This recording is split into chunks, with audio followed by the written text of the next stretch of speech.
একদল মুসলমান আছে, ওই মুসলমানরা আমার নবীর মেরাজকে অস্বীকার করে।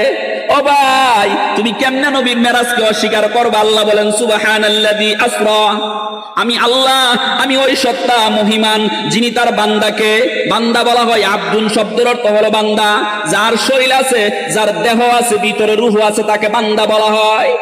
ঠিক তেমনি ভাবে আল্লাহ বলেন সুবহানাল্লাযী আসরা বিআবদিহি লাইলাম মিনাল মাসজিদিল হারামি ইলাল মাসজিদিল আকসা, আমি আল্লাহ মসজিদুল হারাম থেকে মসজিদুল আকসা পর্যন্ত নবী মুহাম্মদুর রাসূলুল্লাহ সাল্লাল্লাহু আলাইহি ওয়াসাল্লামকে আনলাম। এই কথাটা কোরআনের মধ্যে এসে গেছে। কোন ব্যক্তি যদি কোরআনকে অস্বীকার করে, আল্লাহর কোরআনকে অস্বীকার করার কারণে সে মুনাফিক হয়ে যাবে।